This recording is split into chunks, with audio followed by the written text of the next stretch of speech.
I might have a glass, I might not. I didn't mean like that. In fact, where are your glasses? We need to go get them.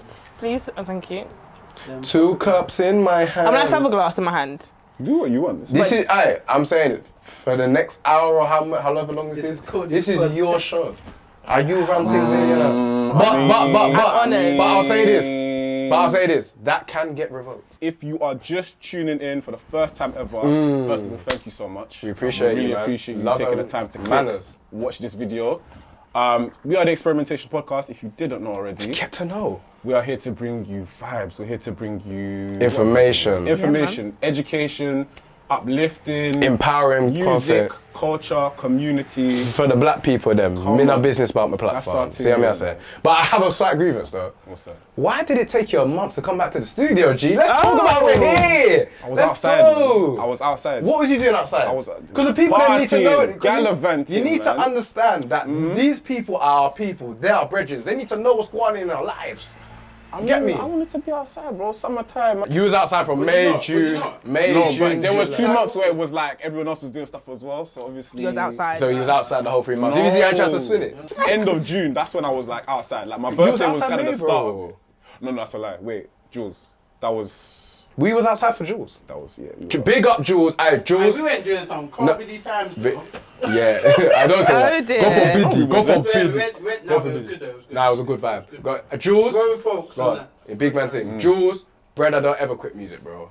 I want to say on the bottom of my heart, yeah. These men don't do this enough. Like, I saw him on the other day talking about not getting his flowers from people in the industry. I did see that. Bro, the people them love you, you know. Big man thing. No why for the thing, no pause to the thing. This is real talk. You get what I'm saying? Honestly, Jules, keep up the music. You giving us classics, bro. Giving us real classics. So please keep at it. So I'm not sure if you're ever going to see this, but you know when you have to say things, it's just on your mind. But yeah, the event was lit, I like. Bro. We had some fun. No, we had fun. I big up Juice. I don't normally step out with these lot, but when I step out, I had to- I guess at the top of your head. Listen, that When was you a start. snap, I was like, That yeah. was a start. As soon as I saw there were tickets for this thing, I said, I'm copying it. Big up Jules, man. He's giving us some classics, man. Bro. Proper classic. Jules, don't ever feel like you're underappreciated just because like your peers try to style you. It's that kind of industry. No man wants to give the next man ratings, bro. So honestly, keep up the great work. Yeah, man. But anyway, Hey, I was outside, but what was you lot doing? Let's talk about you guys, because you first. Right, I was actually working. I can't lie to you guys. I was working, and that's it. Clicks for them. I was getting in the money, and I was enjoying. I don't really go outside. I don't really Is it? party. That's fake, but I hate you though. Why not? as in, I know you're sticking to your money, but like, you know what I'm saying? Capture it in 4K. What's the money for? I ain't gonna lie. Why are you getting your money? Are you doing something or? Just business demand. Like everyone was going on holidays, so it was like everyone their lashes done, beauty is popping. So I don't mind it, to be honest. I enjoy it. I like working. Wicked. I like to have the balance, but if the balance is not there, I'm not mad. If getting money pays my bills, I'm happy. We like that. Someone dedicated and focused. We enjoy it. So, Come on, man. Can't bring no what. Oh, feels look at me. Oh no. I need to stop. Because you don't be halfway talking, I'm like, See the stuff I'm missing. When I watch it back. It's so distracting. It's out. she's like looking at 5 different places. She's like, hold on, look at Jerry. Bro, I was hearing something outside, yeah. My face changed. She thought I was looking at her. You looking at me? You want to do something, Black? You good, Black? he's like, huh? El, how have you been, bro? I've been alright, man. I've just been working, as you can see. I've stepped out a couple times. You may have seen me, you may not have. You know what I mean? We love to see it. As in, Hey. from now on, this is a public service announcement. If you see me with the shades, gal alone approach me in the shades, you know. Oh Unless I know, unless me know ya, me now want to approach. Unless you got money for me, you want to talk business, you want to talk black empowerment, yeah, and then you can approach me. I'm about to say, what type of money you talking about? Even that system, tell them, can a little YPs me a chat still. But listen, I've just been here, man. I'm here, man. That's a new one. Amen. That's I'm just here. I'm here. JJ, bro, what's going on with you, man? What's happening? I'm there, man. Studio back open. Yes! It's been a while, hasn't it? It's been a minute still. It's been too long. And that's why I said, why have you not been here, man? There's certain of us have been here, we settled in a little bit, like, we're comfortable. I was here the other day still. Obviously, we got a couple podcasts that have come out. Amazon Plus for United. Wow. Oh, damn. Aye, look at the light fillet. Yeah. Hey, if only he had a mic to actually tell people that, because you know what I mean. Like We've been saying this for long, bro. Connect number 4, please. I'm saying. Yeah. We got Spotify Black Curriculum featuring Judy Adenuga. just give him a black hand, people. He's flexing on us right now. Jeez. We're doing some BBC work. BBC. Look at him actually. Then when they get too much money, they start saying, I just yesterday I passed with the BBC, it was nothing. And then I went for I'm playing. Now, you know what? This September, man's gassing it. Yeah. 100. He does I'm it. doing this He work. does this. Yeah. Can you do it on the mic, please, next time? Whatever, man. Is there not a spare one? There is. Hey, I'm so dead. There is. I can see in the packet. Is that it there? Oh yeah, connect them up. Goodness. We never, I mean, gonna you go back to all okay for the night too. So, Courtney, what was your rider? What did you ride today? What was your rider? What was your rider, please? What was it? What was your rider? As in like the drinks Where seminar. you got in the back of the sofa? No. We gotta get on her for something else. Oh no, that first though. That first. Now the rider first. Go on. Yeah. Y'all Nothing. really trying to medical soup? Is it a soup y'all want to see? Into the camera now, flip. Yeah. Is it alright if I please? Brandon, or yeah, go on. Hey, boy. I did it with the makeup and that when it zooms in there. So basically, guys, this is the Max 25. I know. 25% salt and it's got 8% sugar. And really, I just apply it. I just apply it. I'm so dead. This is not a safe space. No, it's the other thing. What's She said to the me, other thing? She said, I don't do corner shop stuff. I only do supermarket Oh, Tesco's. period. Let's talk about it. Which I hear Now, that. can I just say something? If you eat from the corner shop, you're dusty. Because why? That's a hot take. Because why? Well, why not? That's a hot Because take. they're just not clean. I just find majority of corner shops are not clean, and it just gives me. Me too. Is that the same result? Me too. Me not really eat To from be there. fair, that's actually a very good point. As in drinks from there, because Yeah, it's drinks- branded and that, I'm with it. No, right. But Food. man grew up on corner shop, bro. What as in food? There were what, like a sandwich or something? Like, You get something from the corner no shop. one's getting no damn sandwich from a corner. But that's what she Sandwich is meant. like- That's Everything, like, What? fizzy drinks are an exception if they're How not Sainsbury's or about- Tesco's. But if you get box drink, you're actually done. Like, if you get What do you mean like, a box box drink, like Just Juice, no. If you, How? if Oh, you mean like You're you know bougie, what I'm babe. talking about. Alright, here If be. you buy Just Juice from the corner shop, you are cancelled. The amount of mold in that under. I ain't gonna lie, there's times where I bought a KA and it's been moldy. Yeah. What? Yeah, no, 100. Listen, that when sounds I was like- younger, it happened a couple of times still. And coincidentally, it's God saying pour it this time. So I've poured it into the cup and I've seen the Mold in the car. Yeah. So imagine all the times that we haven't poured it in the cup. And there's been mold in there. Right. And this is how you know that us lot are soft nowadays. Do you know back in the day we just used to grab the drink and just open it and like we never even the whole Yeah, it's true. the whole COVID thing. Even now we put straw in the can. Yeah. Well, I don't know who does that. Carl. Yeah, even that don't work for me. I personally lips cans. Pause. Yeah, sorry, that's me. Why for that? Still. Standard, yeah, of Oh my course. god. No, why? It's my thing. Cut my lip, yes. Get alone with it. Get alone with it. Still. Alright, listen. We are back. We are are here to indeed. podcast. We're here to talk about things that are relevant, important, uplifting, educating. Empowering. You know what I'm saying? And we're here today to talk with somebody who has opened up their own business, who is, going through the trials and tribulations of being an entrepreneur in these times. The Wright Lounge, Courtney, let's talk about yourself first, because obviously it's you that's opened it up, it's your thing. Like you're the one that comes in every day and does the business itself. Yeah. So tell the audience as well, who are you, wherever you come from, who are you? I'm Jamaican in St. Lucian and Gaza. period. And I'll say Montserrat as well, but I don't really class it too tough. You what, sorry? Say that? Montserrat as well. But So you don't claim it? I don't claim it. I don't. You're You one know of why? the bougie ones. Because on my dad's side, but I feel like if you don't really you don't talk to that side of the family, then it's kind of like. I'm sorry. That's No, but do you know what I controversial. mean? Like, so it's like. She's eradicated from her ethnicity. Oh my god. I'm gonna stay from early. So I'll say St. Lucian in Jamaican Okay. background. What else? I feel like I'm a natural born creator. In a sense is that I've never really been into the 9-to-5 office type of world. I always wanted to be in the industry where I can create and help others as well. From early, like when you were younger? Yeah. Like I never wanted to work a normal job. And if it was going to be a normal job, it had to be in something to do with art or like being creative, but nothing else. So what was like your dream job when you were like younger? Was I it something? I wanted to be an actor. Actor, okay. So, is it right if I jump in? Go on. What inspired you to be an actor? Was it you saw a film that you liked? Was it a TV show? Did you see another young black girl who looked like you? I don't know. I actually just liked reading scripts and getting into character and then working with other people. Like, that's all it was. I'm not gonna lie, even going into class and like working with like other people, like my classroom mates, it was like, yeah, like I want to be an actor. That was like my main thing. Interesting. But again, I feel like the fact of being able to play different people and tap into like a different emotional or even having to feel like someone else, it was just like, when I even see it, it's crazy. And I always had the ability to do that, so I was like, yeah, I want to do that when I'm older. As in naturally from young? Yeah. As in from 4 or 5 years old?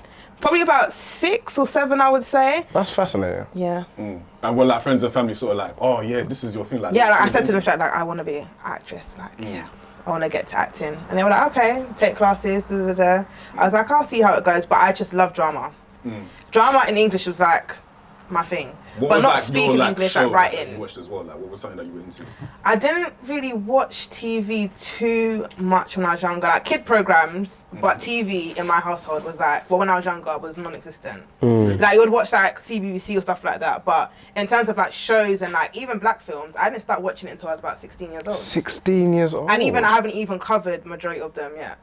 Like we was all on like, not education, but like books, homework. That's amazing. My family was not sitting in front of the TV type of family. Were you like really strict, like your parents? Not strict, but it was more so on weekends. You read and discipline, that's a good thing. Chores on weekends as well, we used to do chores on weekends. So I've always had like a routine growing up, so I've never really had time to be lazy. Yeah, which is probably why I'm not really a social media person as well, because I've never sat in front of TV or video games. It's idleness. Yeah, whatever was in front of me, whether it's a book or something, that's what we had to do. Playing outside, that was my favourite thing.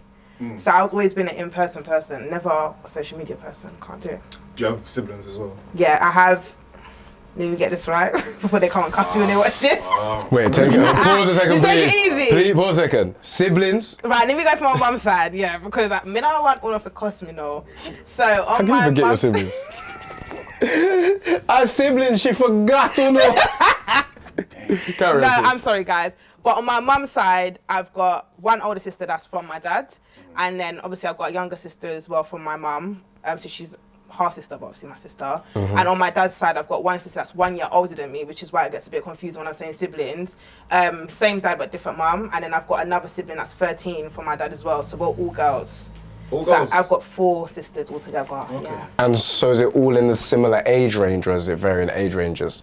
Different. So my older sister, she's like 29. Then you've got my sister that's 1 year older than me. She's 25. Got me turning 24, and then we've got my sister 19 and my last sister 13. That's all pretty close. Yeah. As in, you lot must either really get on or really argue. Kind of. Do you know what? The siblings from my mum's household, would I say we argue a lot? I wouldn't say we really argue, but my half siblings, I don't really speak to them like that. So, Okay. but when it's on the dad's side, it makes sense. Like, So did you grow up with all of them or just like? no, some? only just my mum's side. So just my older sister and my younger sister, not my younger sister, the one that's 19 now. Okay. That's the ones I grew up with, and I love them. They're my rocks.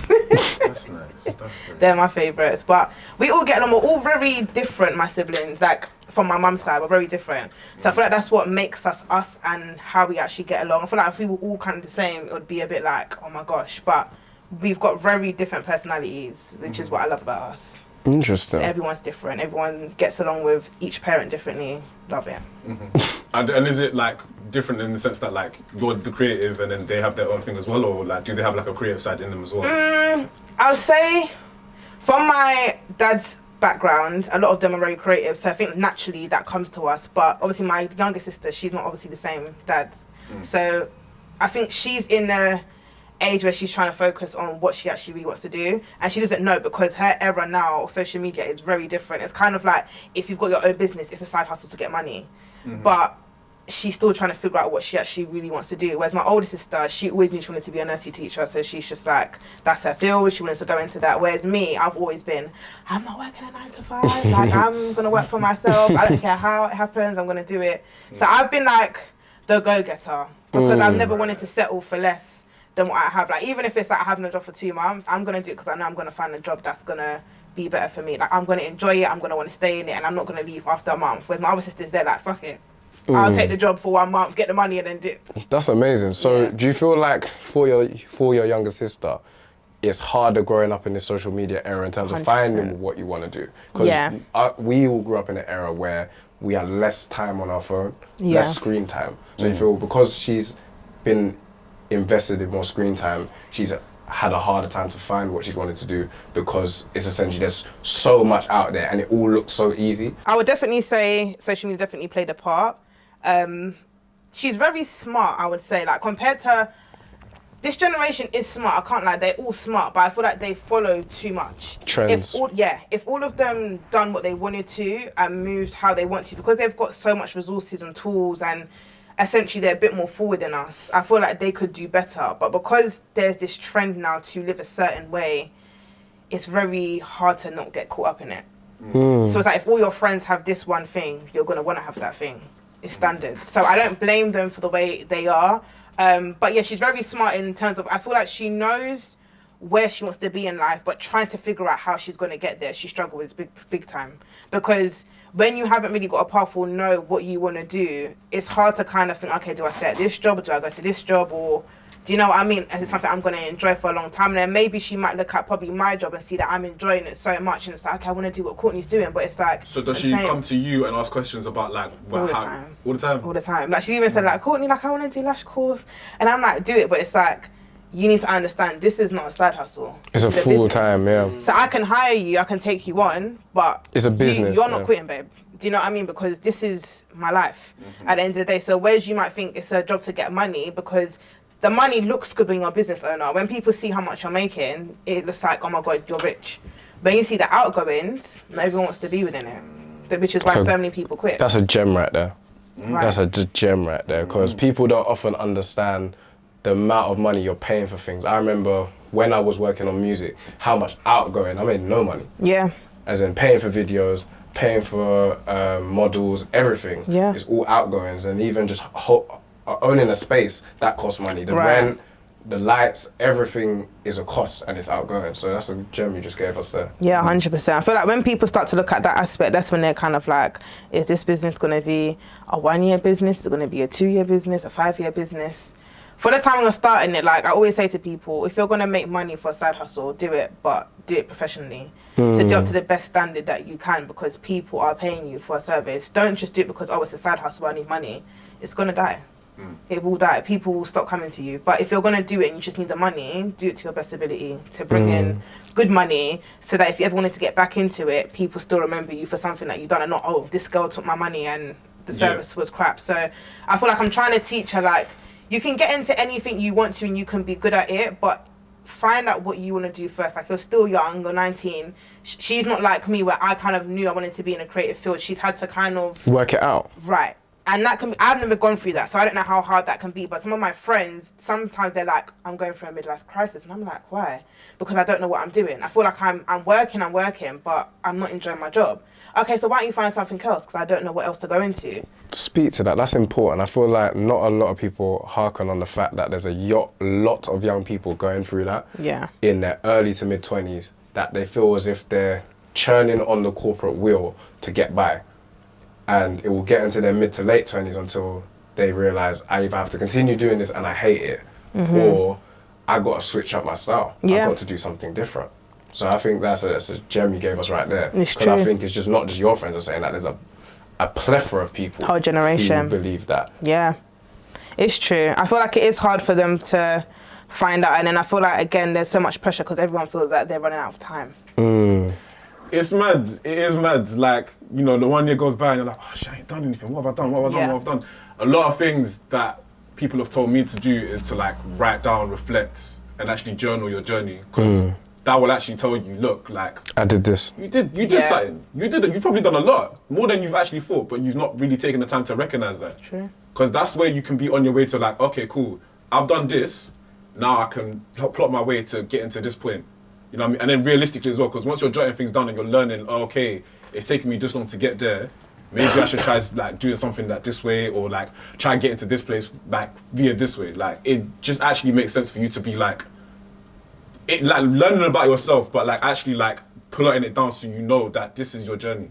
And the thing is, I feel like as people, we change every single day. So yourself that you are now is not going to be yourself in the next year.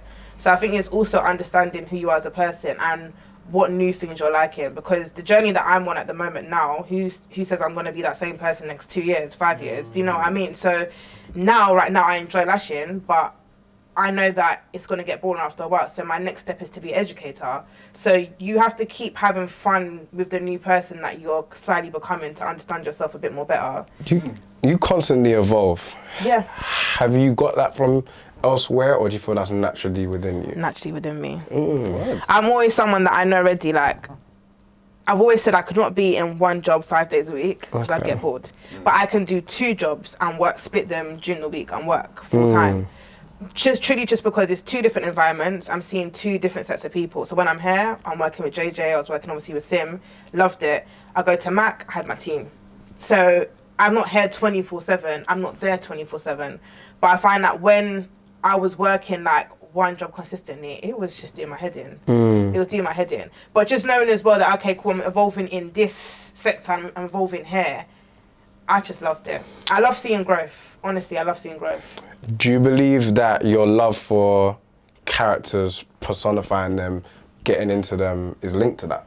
That link? Kind of, you know. I would actually say that link to almost, I don't want to be in one place at one time. I want to be able to expand and delve into this and go into that. Yeah, 100%. I've never wanted to limit myself to one thing. Never wanted to limit myself to one thing. I've always wanted to be someone that can tap into different things. Art is art. That's exactly how I just see it. Whether you're doing art in drawing, whether you're doing creating something else, there's always a different sector that you can go into, that you can tap into and be the best version of yourself. So I don't believe limiting yourself to just, I'm a lash artist and that's what I'm going to do. No, but you can take that somewhere else as well. Do you know what I mean? You can still go into a different, you know, industry and evolve and still create. And I think people feel like creating is only down to like this one thing. It's a broad spectrum. Like, you cannot limit it at all. So now I want to ask you, because that's interesting what you said there, where you went from, okay, like the acting, you're not doing that now, into like lash tech, and then just like beauty in general. Like, what was the journey there like? Where did it come from? I'm not even gonna lie to you guys, it was weird. Because please share. This is honestly, when I was in school, I left and I was like, I don't know what I'm gonna do. You left as in like, you finished? I finished. I was like, I don't know what I'm going to do. As in, this is 6th form or year 11? I literally was in year 11 and I was like, I don't know what I'm going to do. All my friends knew like, I'm going to go to like, 6th form and study this and this. I was sitting there like, people asking me, what you doing? I'm thinking, what did you do for like GCSE? Like, what was your... I done drama for GCSE. Obviously, I think PE standard, isn't it? No. Was it? It wasn't. Okay, so I done PE as well and RE. Actually, I think at the time we went to school, it may have been. Because my school, I think, was a sports school at the time. I don't know if it changed. Wait, okay. Which school did you go to? I went to Nats Academy in Grove Park. Nats Academy? Yeah. And it's I think always been called that. Or has it changed its name? It was Mallory beforehand, and then it changed to Nats Academy afterwards. Okay. So was it a sports school? It was a sports school when I started. I think it changed into a science school. We got a new head teacher, but like PE for us, because when we started, it was like a mandatory thing. Like, yeah. So I done PE, and then RE is obviously one of the subjects I chose. I think it was history, geography, or RE, and I just picked RE. How come you decided to pick RE? I have no goddamn clue, guys. You just chose that. I was like, shit, geography, history, I'ma fail that. I said RE, somewhere I'm gonna... I thought RE was the compulsory one. Nah. No, we had to choose. It depends on your school. So if you went to a Church of England school or something like that, you're doing RE. You did RE, but I did theology. it was in your school. Your school was a church school. My school was a state school, wasn't it? It was a state school, wasn't it? What, like in sorry. But they just wanted They said they wanted you to do. You had to do theology. You had to do it as a GCSE. Yeah, man. don't know. I knew for a fact I had That's to crazy. pick history or geography, and me obviously I picked history. Whereas you had to choose, as in it was for your One choice. of those two. It was also another bit of you had to obviously do the 3 sciences. There was Yeah, another one you had that- to do a language, innit? There's a language. Oh which yeah, I done chose. that. language? Yeah, I had to. had It's to do. compulsory. Yeah, I had to do. I done German. French. No, I didn't have to do a language. Is it? Your school was bro. Yeah, that's so, fine. hey, West, let me never West. start cussing myself West. Aye. West. I thought it would have been bougie. Learning Should I Latin or something. pull you up or you good? I got you. Thank you. So yeah, sorry. Continue with your Yeah, story. so when I left, obviously at the time I was 16, I didn't know what I wanted to do. I was thinking, and at that time I'd moved to North London, so I didn't even know. Sorry, so yeah, you're actually from South London. I'm from North London originally. But she So I in was school born in South Tottenham, London. Born in Tottenham. well, Finsbury Park, Tottenham, and then I moved To South London to go school. So you, okay. So you moved to I've done a South. bit of primary school, and then I came here and finished off primary school like year 4, 5, 6. And then you went and I secondary went straight school to secondary school. in and South I moved London. back down to North when I was 16. So at that time I was kind of like, well, all my friends are in South. They're all going to schools in South. I must Am I stay in going to continue to spend the travel to go to school in South or find something else? So my grandma was like, what are you doing? What are you doing? Have you found something to do? And I was just like, I don't know. So then randomly I was like, I'm just going to enroll into a beauty school. And that literally was like me just looking for anything. Because I knew anything. academically I was not it. How were you like looking? I'm gonna be honest with you How- guys. How were you in school? Huh? Go on. So I was gonna say, how were you looking for it? Like, were you just looking on like any just job site, or were you just, Anything. Like, just anything? Anything. You I was search looking for through any. Google. Yeah, I was on You was on, like, Google. Google just. And she was literally on like page 4 of Google. She's going dark. I said first couple bit. Yeah, fine. That's me. That's- No, honestly, it was crazy. But I literally enrolled in, and then I was like, one of my other friends actually from secondary school, Olivia, she enrolled as well, and she was like, what are you doing? I was like, I literally just enrolled into a beauty school, and she was like, let's do it together. Got in the internet, enrolled, and then like the week after, they were like, yeah, come in. I was there. Wicked. And it was really weird because I wasn't even into beauty in school. Like it wasn't no, like I wasn't a beauty person at all. The only thing I used to put on is mascara and that's it. But beauty was not me at all. I was the last person to hold a makeup brush in my hand like ting. I was no makeup fairy. It weren't gonna happen. Makeup fairy. So me to even go into that was crazy. Very brave. I respect it because that could have gone very wrong. Oh, 100%. Oh, No, it be did. I mean, honest. Go on. I was gonna ask because the course itself, was it like a free course that you could just do? yes, obviously it's from the government paid for it, so it was word, beauty yeah. therapy level 2.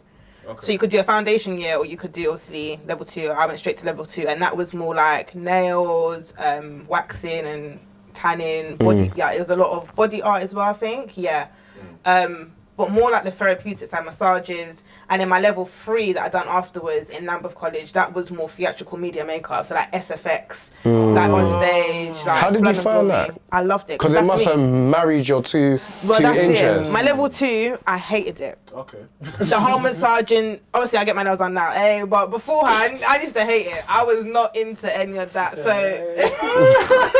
Wasn't it period? They're like, oh yeah, we need a hand wax. I'm like, what is a hand wax? Like, all of this, No, break it down. What is the hand wax?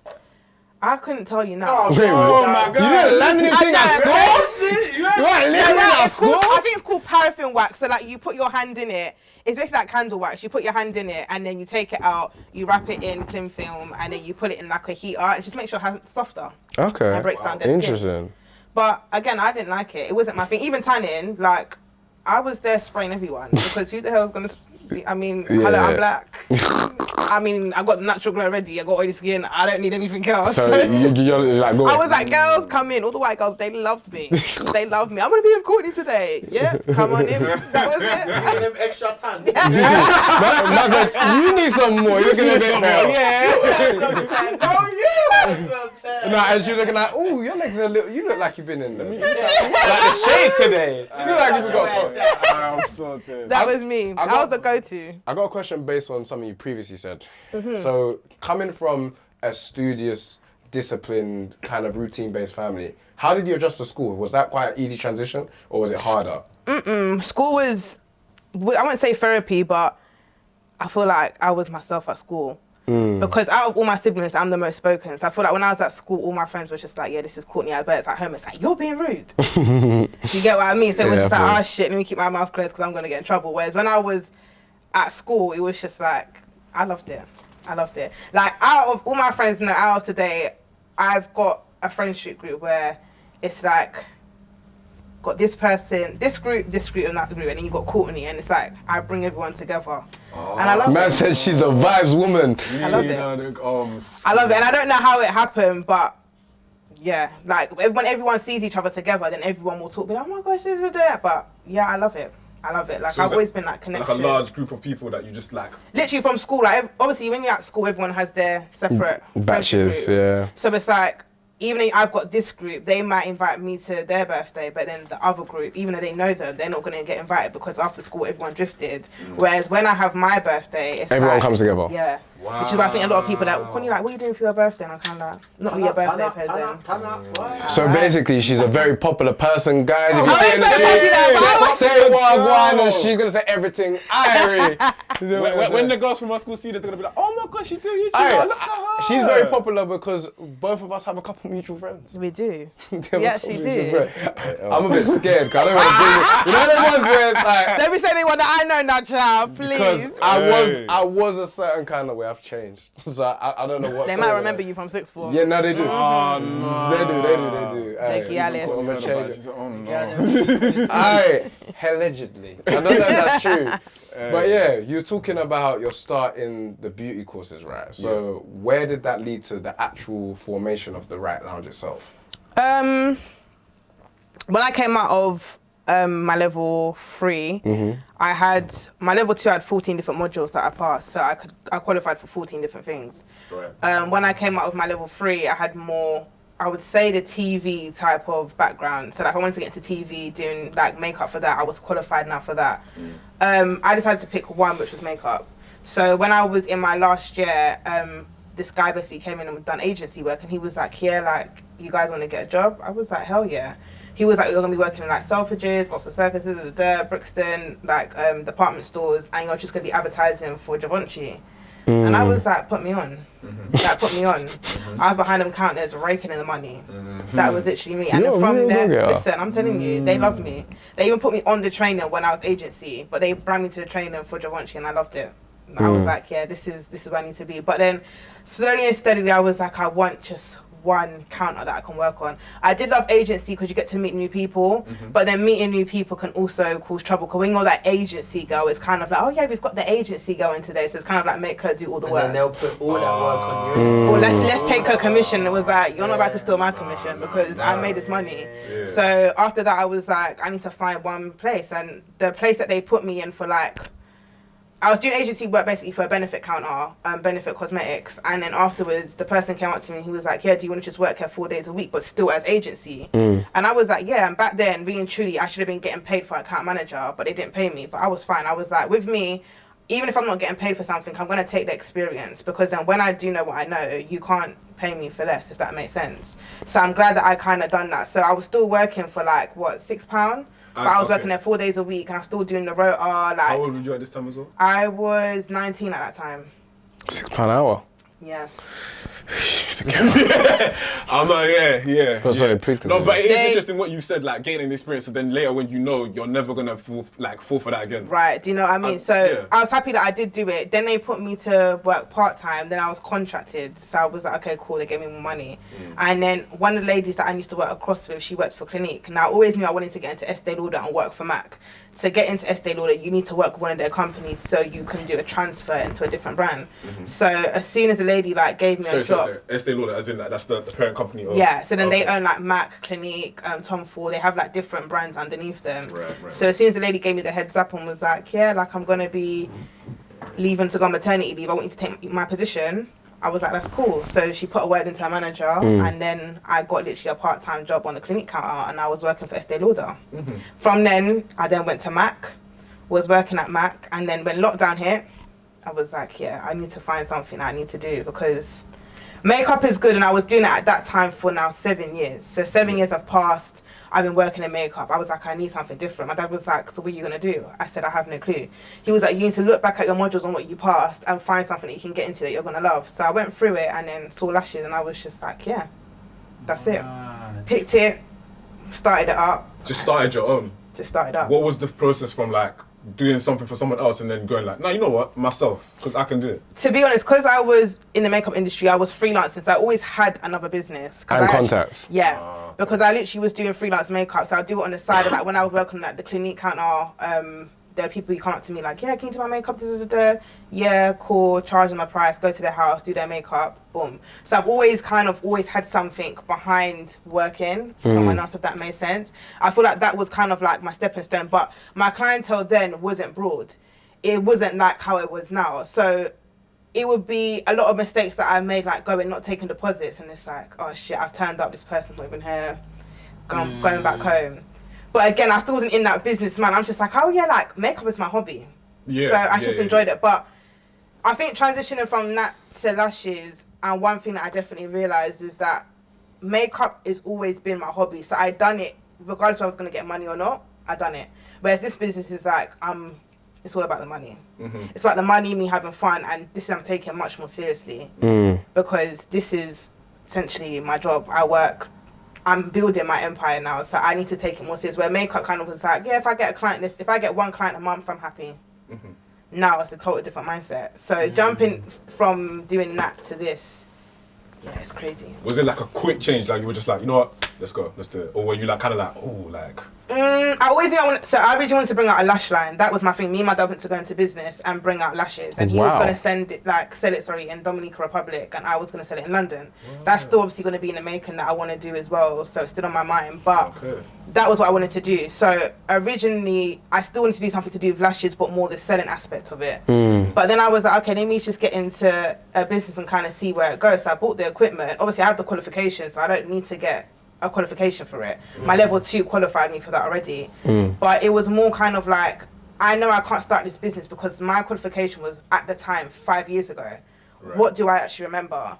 So it was like, okay, buying the equipment. So the whole of lockdown from January upwards, I was in Southampton in my boyfriend's uni accommodation, like practicing on a doll for 2 months. When I came back down to London afterwards, I literally was like, yeah, I'm going to get people in for free, like my family, friends, just to come up to my house and just do the lashes for free for months. So literally from February up until June, I literally done a bag of people for free. That makes a lot of sense. So you literally did the 10,000 or 5,000, how many? In that space, so you was going up to your boyfriend's Unicom, or if it's doing it for free, so that's when you put in your 10,000 hours. That's why you was able to convert it in such a quick amount of time. So speaking of the Wright Lounge itself, you say you provide soft drinks and wine. So how important is it for you to curate a vibe where it's not so much a safe space, but a comfortable space for your clients? One thing about my business I definitely say now is that it's a vibe of me. An extension of you, essentially, yeah. So like the way how my business is, the luxury that you get with it, the comfortableness that you get with it, it's all my personality. So nothing has been like mad hard work. It's even like my content, when I put it out, people are like, how did you create the content? It's me. So you're just doing like, what you do. My life is a lifestyle. My business is a lifestyle. Nice. You're gonna have to catch reload that. We need that one more time. What me I say again? We need that one more time. She said, my life is a lifestyle. My business is a lifestyle. One more time for them. We need it. Silence, please. Right. My life is a lifestyle. The business is a lifestyle. Perfect. I love that. Let me give that a black hand, please. Perfect. I love it. No, honestly. So it was easy. I'm not even going to lie to you guys. I feel like when you've got a natural personality and you can draw people in, it's not hard to do what you do. So like even when people come in, my whole thing is like, get comfortable. Don't come in like, oh my gosh, like I'm going to get my lashes done. Come in like this is your second home. Hang up your bag, get yourself a drink from the fridge, and let's go. At the end of the day, I'm here to do a service. Do you know what I mean? You're meant to be here to relax. So that's the type of environment that I try to keep on creating when people come in. And yeah, it's worked. I'm enjoying it. I feel like my clientele as well make it much more easier for myself because it's not all young girls. Majority of my clientele are older than me. I'm talking like 60s, 50s, 40s. Like majority of they can be my mum or my grandma. So I think that's another thing when I realised my brand is standing out to other people, because when I go into people's Instagram, it's like young, or the whole aesthetic is very young, whereas mine, if you go on it, it's very more of like a mature outlook of business. Like you go in there, it's not too much. My layout, how you read my booking page is very structured because I've got adults reading my page. So they don't need no long, they just need visuals, pictures, what to do. Done. Very quick and simple. Right. Do you feel like having those older people around you who remind you of your mum or your grandma create like a family vibe in sense of you feel very comfortable there and you can share? Yeah, one thing I wanted to always create is a community. There's a difference between having a client base and having a community.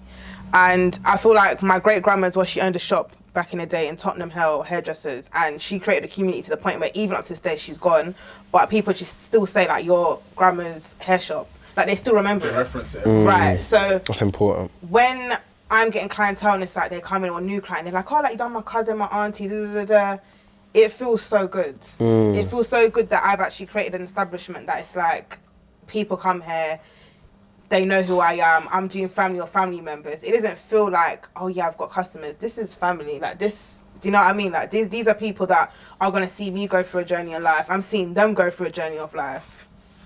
Like, nice. I love it. It's a different type of environment, and yeah, I guess having elders as well, I guess because I'm quite mature for my age as well, having elders is good because a lot of things that they talk about as well, it's very, they've been through it, they've done it. Do you know what I mean? So there's nothing that I can't ask them that they're not going to give me an answer for. Whereas when it's young people, you kind of feel like you're mentoring or you're like schooling them. Yeah. Like the conversation, you're kind of leading it, you're kind of trying to talk them into whatever you want to talk about, or whatever they want to talk about as well. This is it. Whereas even having an older person tell you like, Courtney, you're doing so well versus someone that's my age group, it's a different feeling. Someone that's like 60 telling me like, I can't believe like you're running or busy, you're doing so well. It's like my mum and my grandma telling me that. Forever proud. Someone my age telling me that, it's like, thank you, but I don't know, there's just an honour of like an older person like really valuing your business. Because they haven't got to, remember, they could go to someone that's actually their age, or they don't even got to come, they can be like, oh yeah, she's young, she's running the business, she doesn't know what she's doing. The fact they even putting trust in me, it's like, yeah, I'm honoured. What's your demographic? What do you mean? Your demographic, like your clientele. Like my audience. Yeah, I'm pretty sure she just mentioned that. Yeah, I don't really have one. I have it's like more quite mixed. I would say like ages vary. That's something I don't really have one target audience.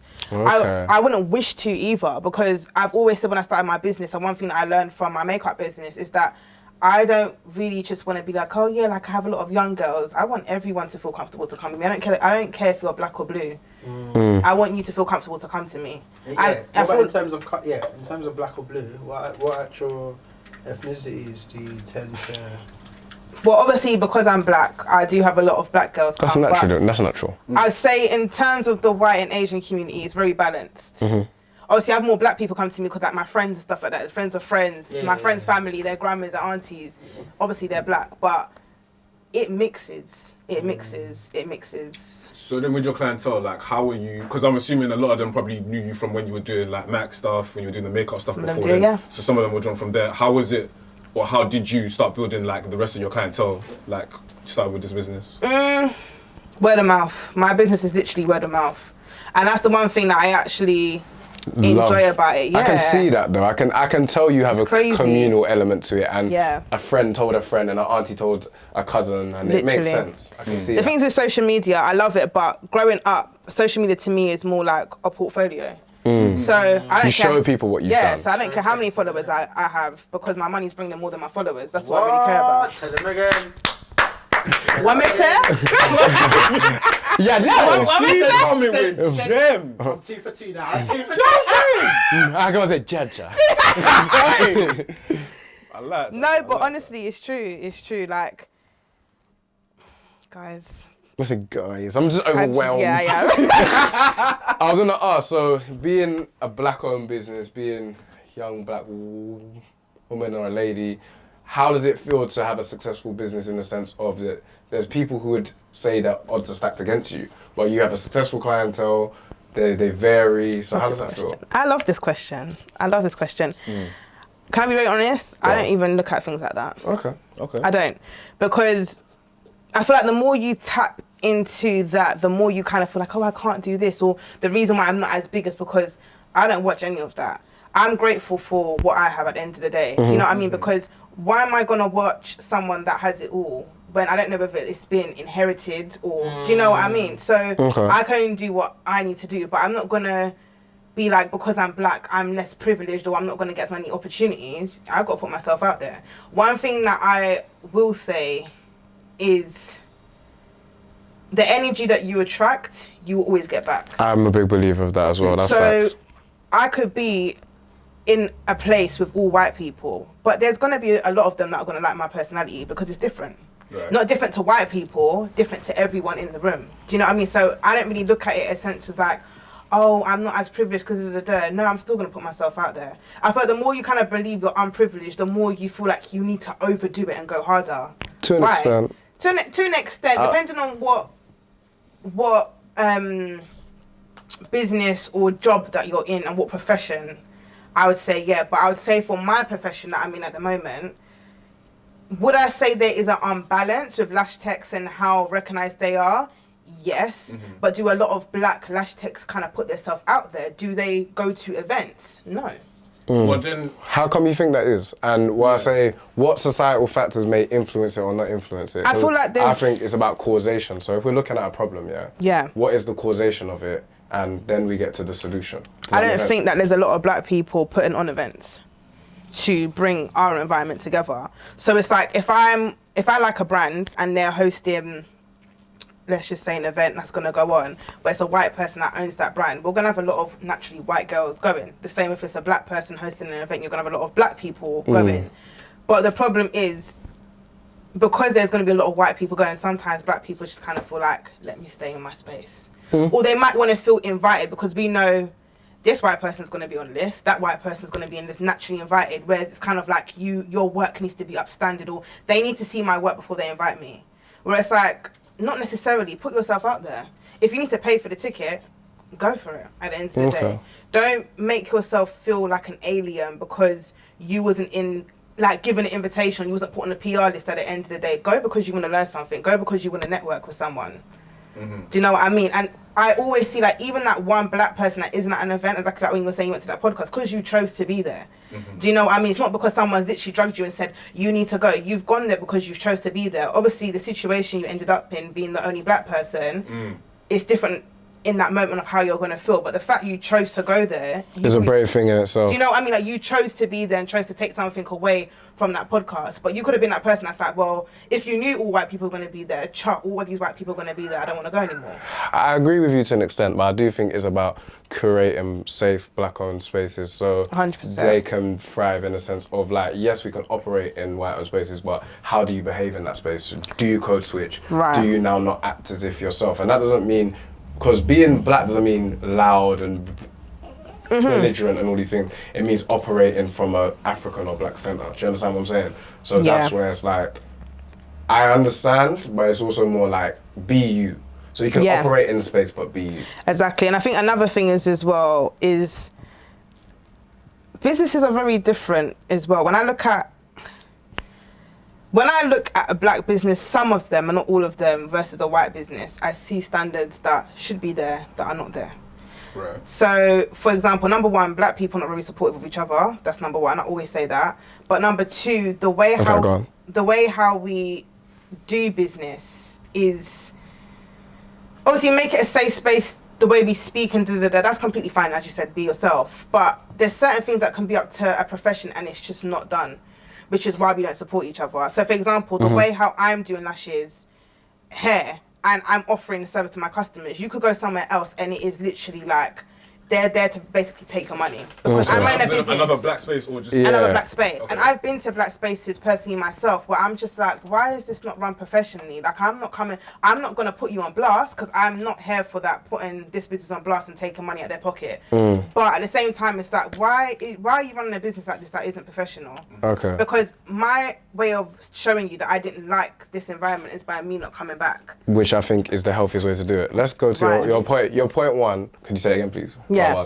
So I just feel like the way that the businesses are run between white people sometimes and black people. The difference, you said, yeah, right? well, missing the professionalism with them. Why do you think the lack of professionalism exists? I think because everyone just wants to be quick to get money. I disagree with that, and I say it comes from a far deeper root of looking at each other as competition. So, if you go to a black person, your natural, because how we view things in the sense of programming, just in terms of the way the word, even what the word black means, it necessarily means dark, and all these negative connotations, right? Very true. Then you take into the portrayal of black people throughout centuries and centuries, and then to this modern day, it's a clown show. Yeah. So, if you believe something to be less than a clown show, whatever it is, and now you bring your money to it, you naturally view it lower anyway. Don't get twisted. There's poor business practice. And I will never discount that. If someone has had a poor business experience, they're allowed to share it. I just think it's very interesting. We were discussing this off camera and on a group chat. The fact that I've never seen a lot of these people talk about Starbucks, Apple, with poor business practices, and then their workers have exhibited horrible business practices and got away with it because the brand is protected. And no one really complains because they're like, oh, that's Apple. And that's Starbucks. what I think I disagree with when people bash businesses, because there's always room to improve. Yes, and there's constructive critique. Yes, but I feel like at the same time, as a business owner, you need to be ready for that. 100%, I agree with that. And a lot of businesses are not ready for that. And I agree with that, but again, where does that come from? Because it's about causation, and then we deal with solution. So the solution is better business practice, more professional, and it doesn't even need to be in comparison to white people, because who said they understand it? There's Asian people who practice better business practices than white people. I saw a white man cuss out Starbucks the other day on Twitter, and no one said nothing, because that's a normal thing. I see it all the time on Twitter, and they'll be like, my latte was cold, like I need a refund. And then the person from Starbucks will respond and say, hey John, do you understand? And that's a normal thing. But yeah, in terms of communal, it's like that aspect has been ripped away. It's been destroyed. It's been systematically destroyed. So It's true. This is not excusing bad behavior, because a lot of people will think I'm saying this like, oh, you're making excuses. No. Some black businesses have horrible business practices. Horrible business, and I mean that from both horrible. But some are learning, and a lot of you are dealing with them on the earlier stages. They're not giving them a chance to develop. And you will say, white businesses, well, their dad is a business owner, their uncle's a business owner. And can I jump off that as well? So, no one's gonna hate me for saying this, because I always cuss off for saying this, but every time obviously Bromley's got big houses. You guys walk around there. When we walk up, when me and my little sister, obviously my little sister drives, when we drive around there, it gives me a sense of inspiration. Because it's like, I don't know who lives in this house. I don't know if it's a white or black person. I'm not watching that. But the fact is, this gives me inspiration that I feel like one day I might get to that level. My mum, on the other hand, she will drive past it and be like, oh, these people are lucky, I'm jealous of them, they've got all this house and But I said to my mum, why is it that we're always quick to be like, not frightened, but it's kind of like... It is frightened, but there's... but literally, like, it's true. Let me say that. It's frightened by, oh, these people have got big houses, and it's like, okay, but you can still have that. Yeah, we can still... Do you know what I mean? But it's kind of this thing, they got an inheritance, but how do they get inheritance? And this is the thing that people are missing. Yes, I'm not going to talk about colour, but in a generation, it has to be one person to take a risk, right? Now, my family, majority of them came from council estates. So my mum's at that age where she's like, I'm run out of time, so I'm not getting that big house. I'm not buying my own car. That's her literal structure on it.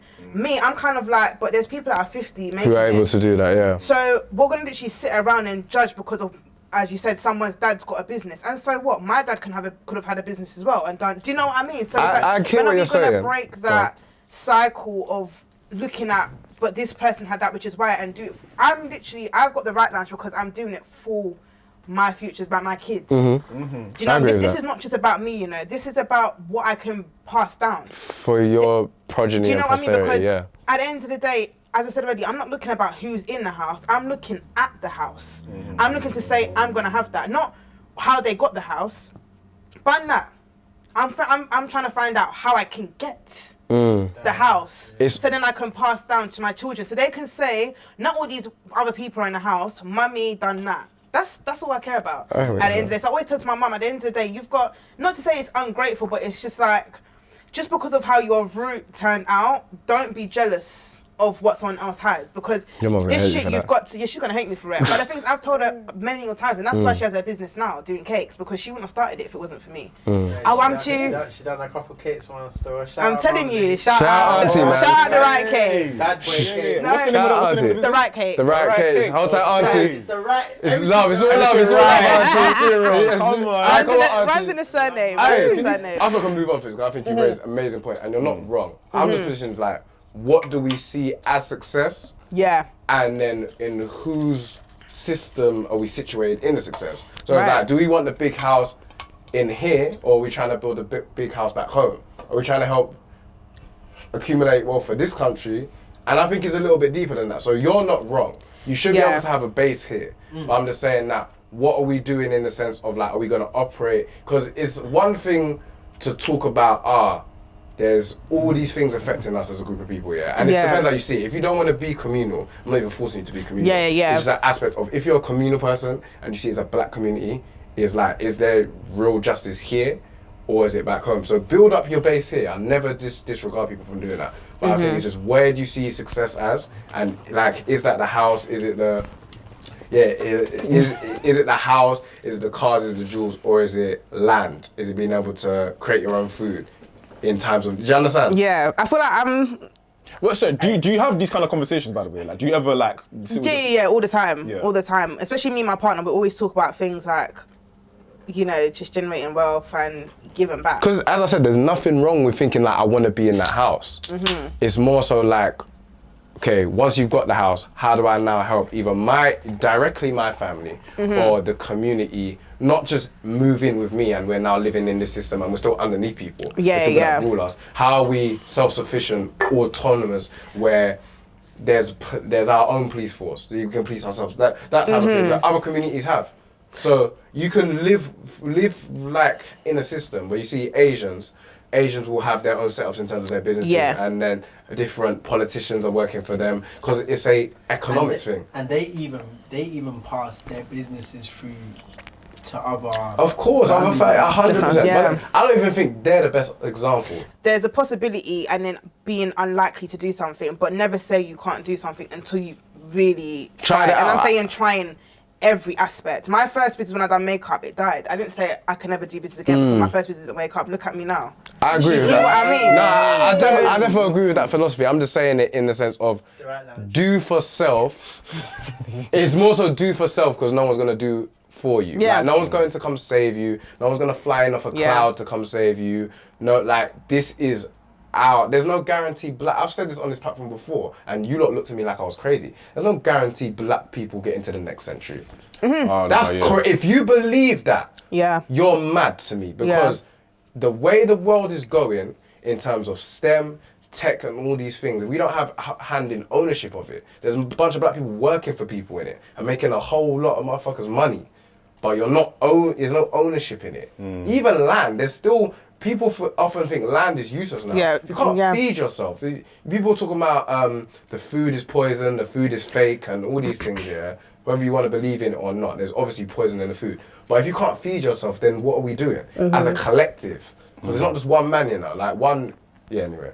But that's the thing as well. I feel like we need to stand all together, but in a way that we keep uplifting each other. 100. The It's same about- way how I can say to my mum and tell her straight, stop saying you can't, because you can. You can, That's yeah. what people need to do with each other. But then you've got a separate side of black people that will be like, oh, you're so negative. You're always saying this. How is that going to help someone that is already in a negative state already? Do you know what I mean? It's just, it doesn't make any sense. Sometimes you have to uplift people. And I think that's the problem that I personally see, is that we're so quick to drag people down like this. Because it's the without crabs in the trying to- bucket. It's the yeah. crabs in the bucket. And the reason is because obviously, if I dragged you down to my level, now we're on the same level, I feel better about myself. Yeah. And it's also like, someone spoke about this in a video, and I always reference this. It's a guy from South Africa, like Azania, innit? He was like, basically, as he essentially said was, do you remember with, and he named all our great heroes, so Martin Luther King, Malcolm, whoever. He said there was only one chair, and they gave that chair to Martin Luther King. Yeah. They gave it to Nelson Mandela. They gave and said, one of you can sit here. Yeah. Do you understand what I'm saying? And Yeah. now we think, we have to fight over the chair. There's only one chair. When it's not like, brother, help me build a chair, bro. Like, come in, help me build a chair. Yeah. Or you can have your own chair, but we can now take our chairs and create a space, a sofa, and we can create a room. And then from the room, we can build a house. Do you understand what I'm saying? Money has poisoned our community. That's my my take on it. It's the money, but it's the psychology behind the money. Yeah. Because it's the psychology. The first thing you fix when you fix the African extended, I use African as black. Yeah. Interchangeable. The African community is the psychology. Because you can fix the economics, you can fix all these things, but these people are gonna give. Like that's why I said, be careful when you're saying, "Oh, I want the big house," because you can want the big house and still give your money back to someone else at the end of every month. Yeah. And I don't mean by taxes. I don't mean by living. I mean as in consumerism. Yeah. So you buy the Bentley, you buy the Gucci, you buy whatever it is. All these non-black brands that are marketed to us as like luxury items. You've never seen Steve Jobs like in a blood clot Burberry. You've never even seen him push a G-Wag. Yeah. Do you understand? And I'm not even using them as examples for my heroes. They're not my heroes. Yeah, I'm saying the people you lot look up to, the Elon Musk's and that. They're not pushing the stuff that you call rich. Yeah. It's about the psychology and understanding that the psychology will set us free first. But also being grateful for what you have. 100%. And I feel like that's where it actually stems from as well. Not enough people are grateful for what they have already. And that's why I always say things to people like, be humble, be happy that you're alive every single day, because people always look at things, it's just like, oh, I need this and I need that, and it's like, you've got everything that you feel like you need already. The fact you're even on this earth, the fact you have a roof over your head, you can go to a shop and buy water, buy food, you should just be grateful for that in itself. Whatever comes is a bonus. Me getting a big house is a bonus to me at the end of the day. Because you're here and you're breathing, but the fact that I have a roof over my head, I have a lovely family, and I'm enjoying life. And you're breathing. So anything extra is I've worked for, but it's not something that's like I need to have. That's a plus if I have it at the end of the day. It's a good way. Do you know what I mean? It's literally a plus. I feel like listening to you and like just like how you're headstrong and like, listen, you gotta be positive and like wherever you're going and whatever you're doing, and like your upbringing, I can see a very much like clear path for like what you want to do and where you want to go as well. Like it's very like inspiring to hear, because there's not a lot of people that, I mean, on this podcast, we talk about a lot of the trials and tribulations of us, you know, as black people, the things that we have to do and we have to face. Also talk about the positives as well. No, as we talk about the positives, but like where we come from, we're looking at like solutions for problems that we need to face, but you see it as a thing of like, they're there, you acknowledge it, but you're also like, look, me as a person, I can only do so much, and I gotta do what I gotta do. And that's the thing is, I feel like, why are we gonna kill ourselves for something that takes a lot of people to fix? We can keep speaking on it to educate. And that's, I'm always here for that, always keep educating people. But how much, you can, let's just say, God forbid, he can drop down tomorrow and he would have tried to speak on something, or he would have been left with his your podcast that you guys are talking about, that someone can listen back to and be like, okay, cool, I want to try what he's doing. That's, you've done your bit already. Even though you might have felt like you left this earth without doing what you wanted to do, to someone else, that could have been another step for them to try to lead in your path now. Right. Do you know what I mean? So I feel like when you're on this earth, you can do as much as you can do, but don't try to be the maker of something that takes literally a whole force to be behind. Because look how many people have been doing it for how many years when you think about it. Where are we today? We're better and more forward, I definitely would say that, and we're more educated, but it still needs to take more. I disagree with the better and forward aspect, because it's like, where are we better and where are we forward, and in the sense of what does progress look like? And how many people are dead, for what we believe in. And secondly, more importantly, I think, like, we often have this assumption in history that things have to get better.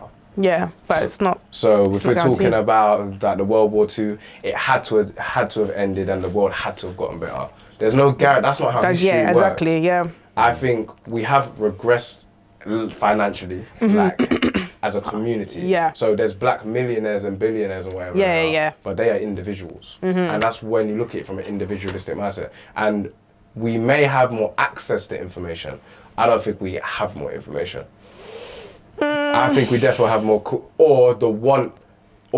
we have more information, but I feel like people are not utilising it how they should do. And that is literally the biggest problem I always say. It's the same thing I was talking about back with my sister. She knows what she wants to get in life, but you're still going to end up following a trend. It doesn't make any sense. How have you got the knowledge, but you're still following a trend? Do Do you see what I mean? This boils down to what are we really looking at when we've actually got resources in front of us? Are we going with what's going to make us better and what we can do? Or are we literally saying, okay, I know I want to be in life, but going the opposite way? It doesn't make any sense. This generation is so smart, and I'll always forever, they are so smart. The resources that they've got, they can do big things, but they want to stay in this trend. But why? Because like they've been, I just don't get. If I knew what I knew, I always say now. If I knew what I knew, but now you'd be further. Listen, I might never have been further. Do you know what I mean? But even in a sense of just knowing that there's 18-year-olds starting businesses, but when I was younger, we were just thrown back in retail, bro.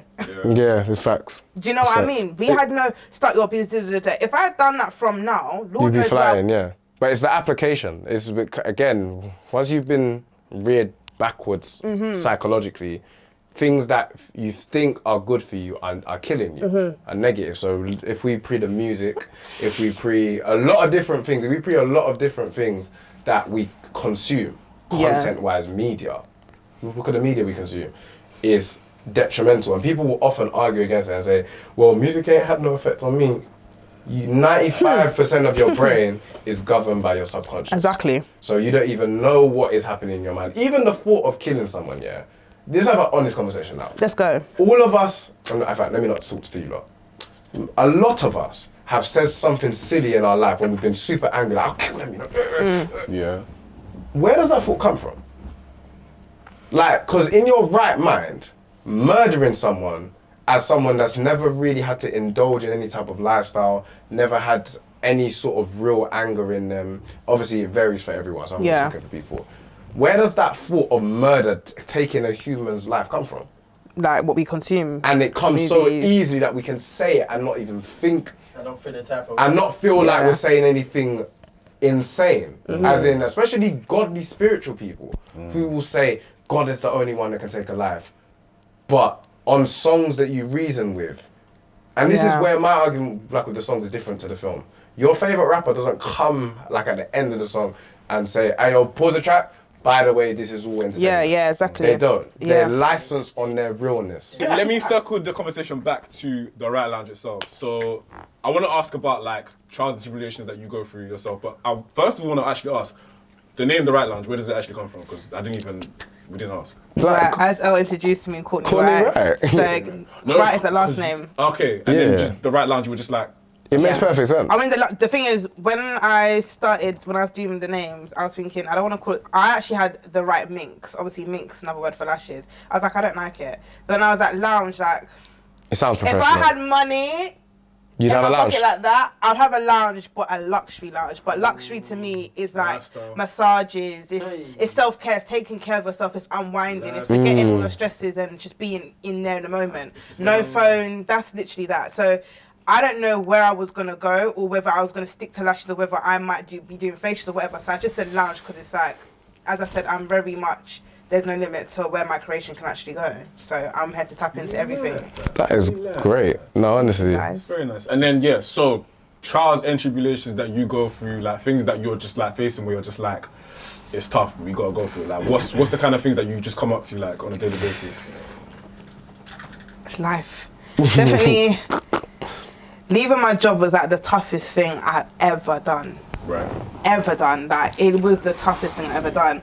But it's something I knew I needed to do because it was like if I didn't do it, then I don't know what route the Wright Lounge could have possibly took. Right. And I feel like being comfortable is something that everyone wants to do, getting a certain amount of money, having security that you're going to have a job there. Obviously, we just come out of lockdown where people's jobs were getting swiped left, right and centre. So it was more thing to me, like I loved Max, but mentally I couldn't be there. Yeah. Because when you run your business, it's so much more than just having the Wright Lounge. I have to make sure I'm keeping in contact with my clients. I'm making sure that I'm keeping up with their loyalty, how many times they've been there, discount codes, taking back messages from DM and also like on WhatsApp and stuff. So it was a lot. And then creating content, that's not easy and I take it very seriously. I'm not posting content JJ knows me already. If I feel like it's not up to worthy, I'm going to tell you I don't like it. And we're going to have to redo it again. And I don't care how long it's going to take or how many hours we're going to be here. We'll sleep here. We're going to get it done.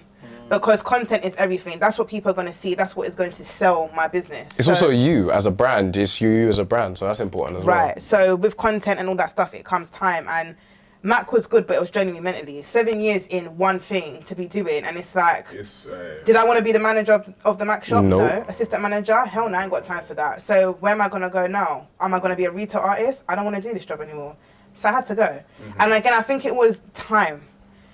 When you're working in retail, it's every day working on weekends. I prefer to be here on the weekends and enjoy and be talking. And even then, you have to care when you're there. And that's another thing as well. I always said I wanted to have a job that I enjoyed, and when I stopped doing a job that I wasn't going to enjoy, I'm leaving. Because your job, it's like, I always say your job should be like, when, I don't know how people's secondary school life was, but I love secondary school.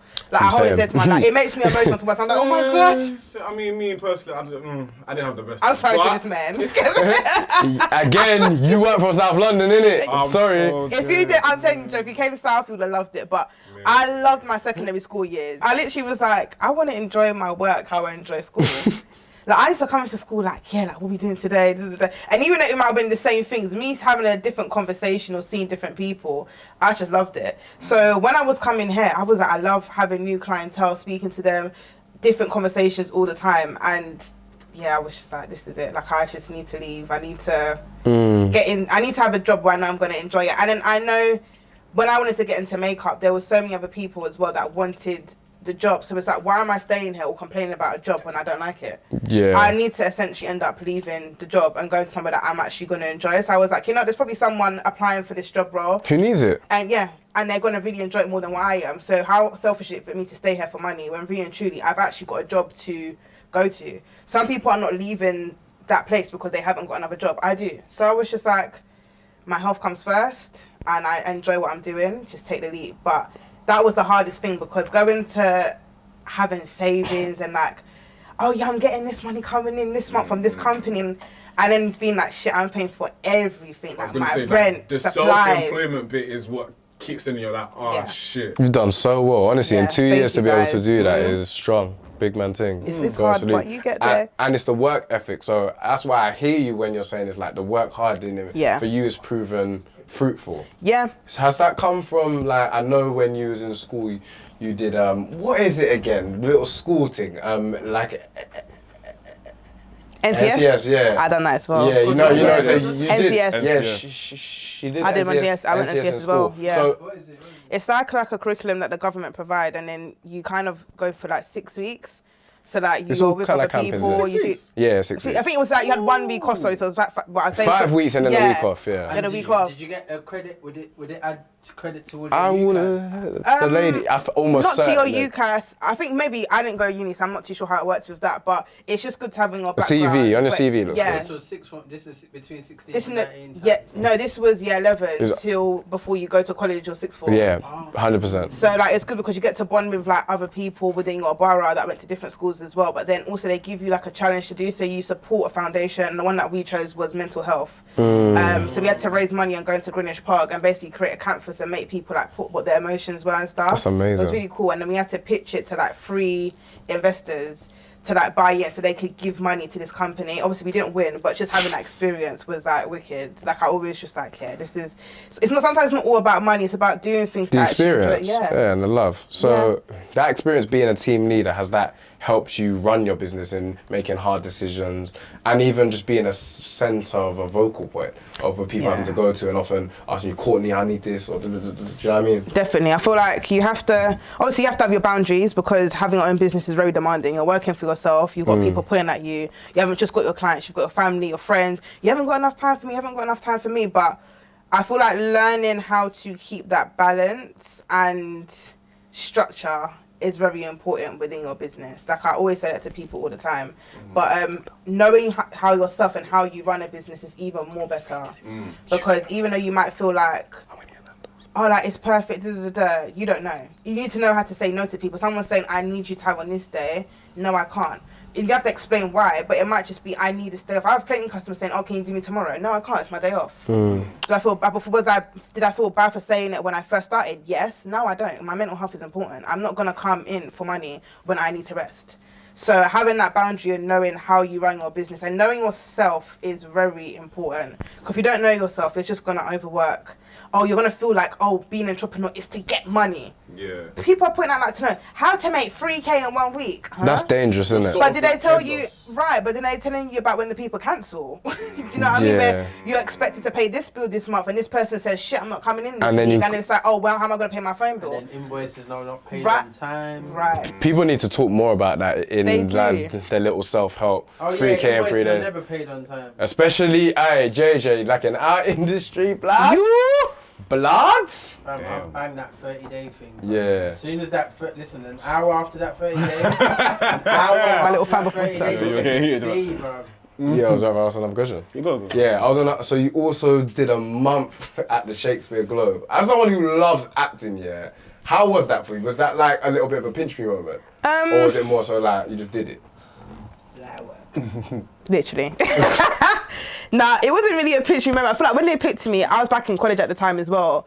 When they picked me, I was just like, oh, like you guys want me to come in there to like shadow over someone and work? I was like, but obviously with me, I've always done the things that I'm best at doing. My teachers will always see me as like an overachiever when it comes to the creative side. But so even might have been work that I've seen that I'm like, oh yeah, it's media, and they're like Courtney, like it's wicked. So when they picked me, I kind of was like, oh okay, like they're picking me. But I wasn't really like, oh my God, like, you've picked me. I kind of was like, why did they pick me out of everyone in the class? Went there. I feel like seeing a production come to light and seeing my work on stage was like the best thing ever. I remember I was like front with that team, like get out the way, like just to see my work like in full action.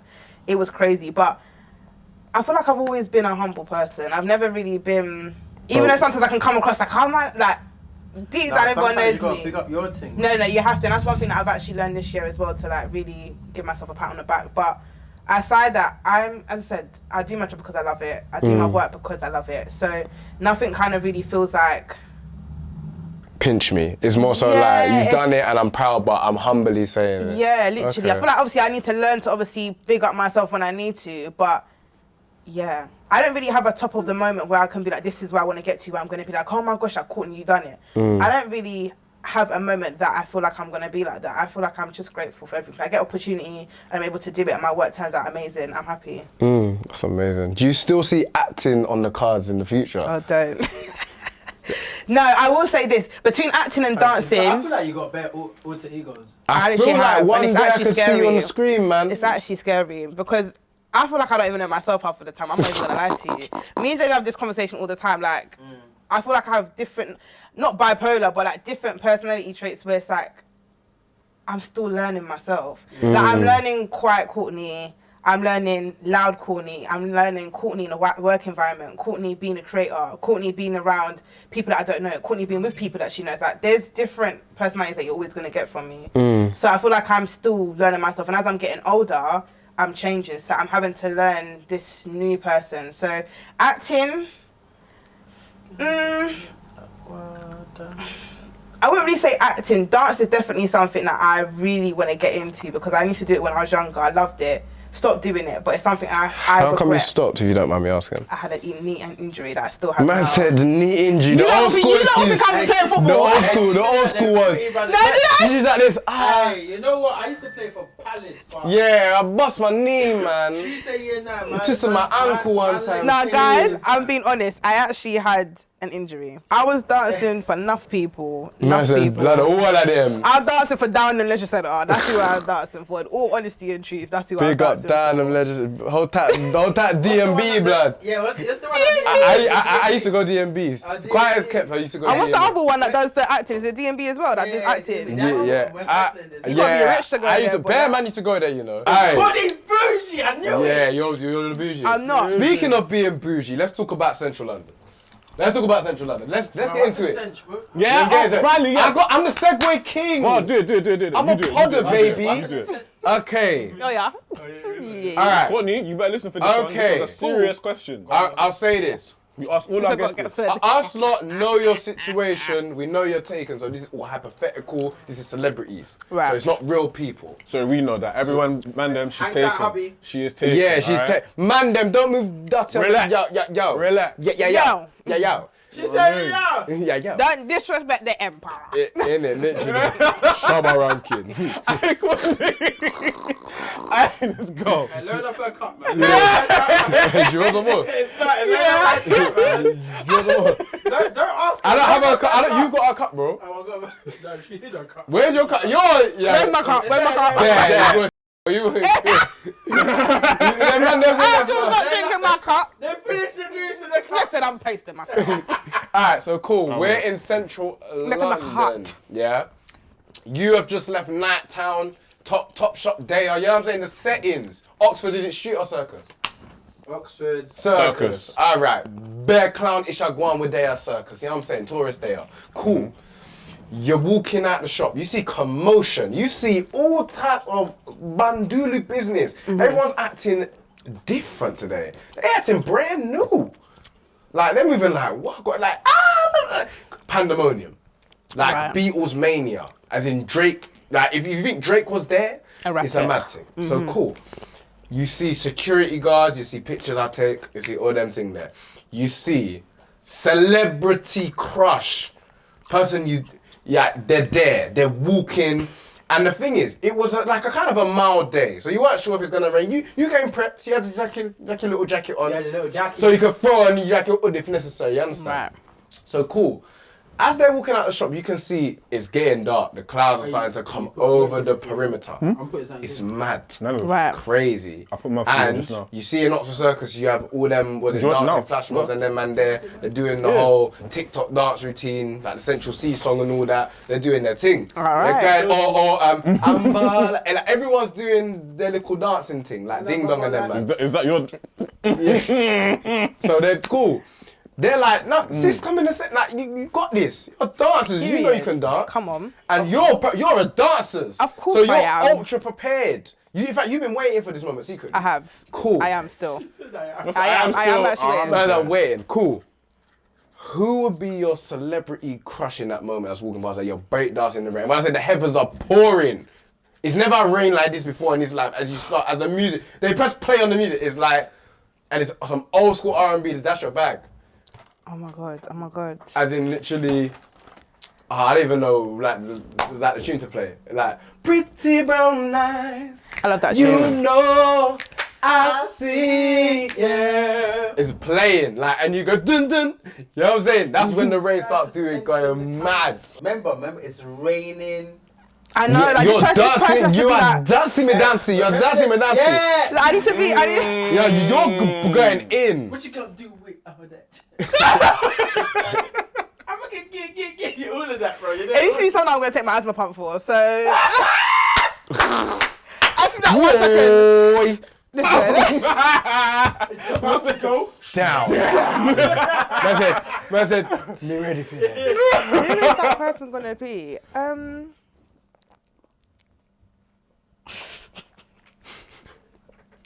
Do you know, I'd have to say this person now because I know that I've always been a fan of them, but I'd have to say Dave.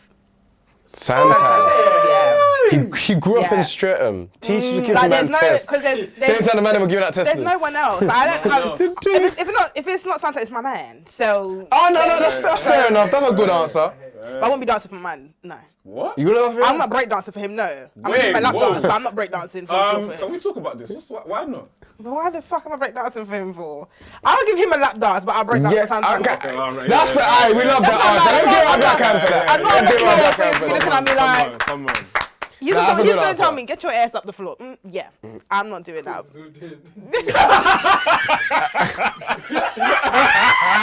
He's a troublemaker, you know.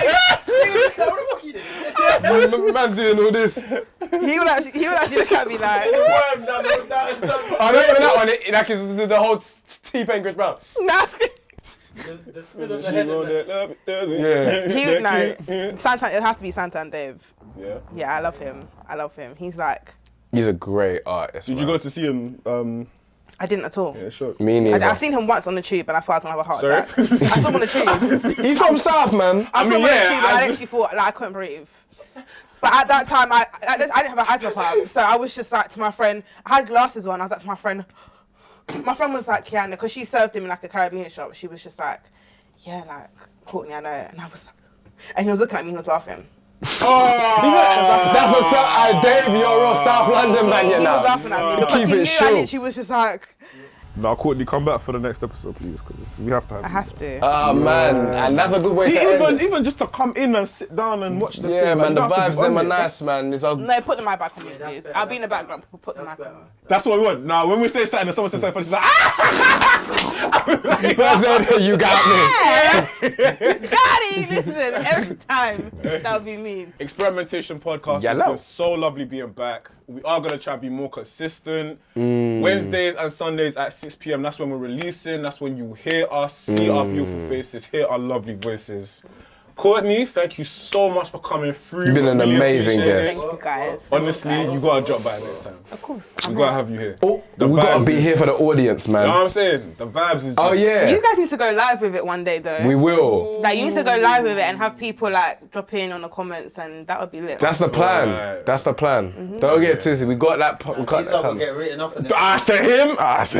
I'm the PC one Banned. out of you lot, man. Stop He's this. not gonna get written Stop off in the this. comments. Nah, man, I'm good. Banned. Yeah. It's live. No, but seriously, we're back. We are going we to ain't be stopping, better. man. Yeah. We won't stop. What? Never gonna stop. This is the Can't gram. stop, won't stop. Aye, and Get go up. Wrong song. Wrong song. nah. But anyways, Aye.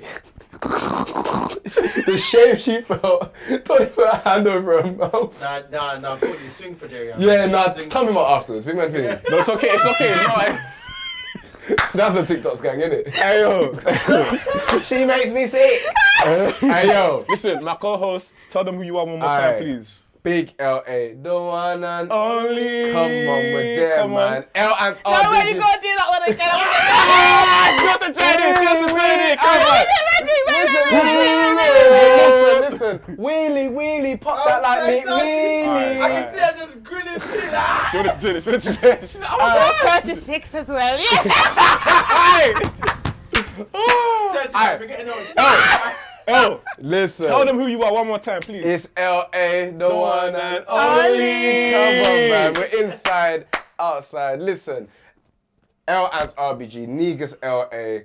Aye, the youngest guy out there about me not all back na talk. Listen, and my co-host to the left of me, you understand? Jerry the Kid, aka Return of the Kid. Bow! You know what's good. Grr, bow! I can see the.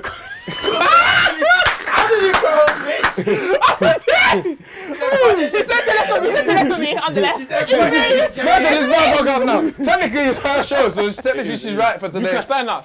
Tell them who you are. The Wright Lounge, Courtney Olivia Wright, period. Follow, subscribe to their channel as well. Watch, repost, support. Ah. Thank you guys for having me. Lovely. Amazing. Signing out.